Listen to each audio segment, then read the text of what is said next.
ఉంటుంది. ఇక విరాట్, చంద్ర వాళ్ళు బయటకు డాక్టర్ ఇంటి లోపలికి వస్తూ ఉంటారు. జాగ్రత్త, ఈ విషయం నువ్వు గుర్తుపెట్టుకో అని చెప్పేసి అక్కడి నుంచి నీకు చిల్లి గవ్వ కూడా ఇవ్వను అని చెప్పేసి శాలిని అయితే గన్ హ్యాండ్ బ్యాగ్ లో పెట్టేసి సీరియస్ గా వెళ్ళిపోతూ ఉంటుంది. ఇక శాలిని వెళ్ళిపోవడం చూసి క్రాంతి దాంగుని ఉంటాడు. ఇక శాలిని అది గమనించకుండా సీరియస్ గా వెళ్ళిపోతూ ఉంటుంది. ఇక శాలినిని చూసి క్రాంతి అయితే షాక్ అవుతూ ఉంటాడు.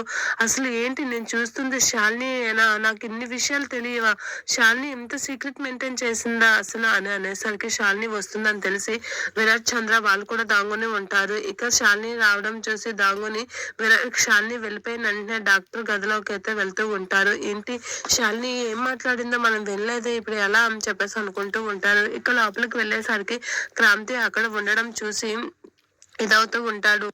ఇక క్రాంతి అయితే ఏంటి, మా భార్య ప్రెగ్నెంట్ కాదనే విషయం నాకు ఫేక్ ప్రెగ్నెన్సీ అని ఇప్పుడు తెలిసిందని చెప్పేసి షాక్ అయ్యి అలా చూస్తూ ఉంటాడు.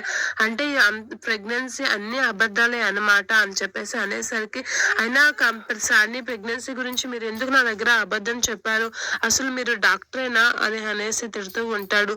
అసలు శాలిని ఎందుకు మీతో ఇదంతా నాటకాలు ఆడించింది, ఒక ఫ్యామిలీని నాశనం చేయడానికి మీరు కూడా హెల్ప్ అయ్యారా అని చెప్పేసి అంటూ ఉంటాడు క్రాంతి. అలా అనేసరికి అసలు శాలిని ఇదంతా ఎందుకు చేసిందో చెప్తారా అని అనేసరికి, ఎందుకు చేసిందో నాకు తెలీదు, కానీ శాలిని చంద్ర అంటే శాలినికి పడదు, చంద్ర మీద కోపంతోని ఇదంతా చేసింది, చంద్రని ఇంట్లో నుంచి బయటికి పంపించేయడానికే శాలిని ఇవన్నీ చేసింది, అదొక్కటే తెలుసు నాకు అని అనేసరికి, ఏంటి అంటే మా అన్నయ్య మా వదిన ఏ తప్పు చేయలేదన్నమాట, వాళ్ళకి ఏ పాపము తెలియదు అని అనేసరికి, అవును వాళ్ళకి ఏ పాపము తెలియదు, వాళ్ళు ఏ తప్పు చేయలేదు, అన్ని వేళ వాళ్ళు నిజం నీకు తెలియాలనే చూశారు, కానీ మేము దాన్ని ఆపాను అని చెప్పేసి అంటూ ఉంటుంది. అలా అనేసరికి అసలు అని షాక్ అవుతూ ఉంటాడు క్రాంతి. అంటే మా అన్నయ్య వద్దని నేను ఇన్నాళ్ళు ద్వేషించింది మీరు ఆడే అబద్ధాలను వినా అని చెప్పేసి అనేసరికి, మమ్మల్ని క్షమించండి, అంతకు మించి మీ భార్య వల్ల ఇదంతా చేయాల్సి వచ్చింది అని చెప్పేసి అంటూ ఉంటుంది డాక్టర్.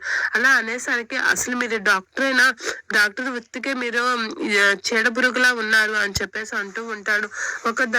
ఒక ఫేక్ ప్రెగ్నెన్సీ వల్ల ఎంత కుటుంబాన్ని అల్లకొల్లాలం చేస్తారో తెలుసా, మీ అబద్ధాల వల్ల ఒక ఫ్యామిలీ నాశనం అవబోయింది తెలుసా అని చెప్పేసి తిడుతూ ఉంటాడు క్రాంతి డాక్టర్ ని.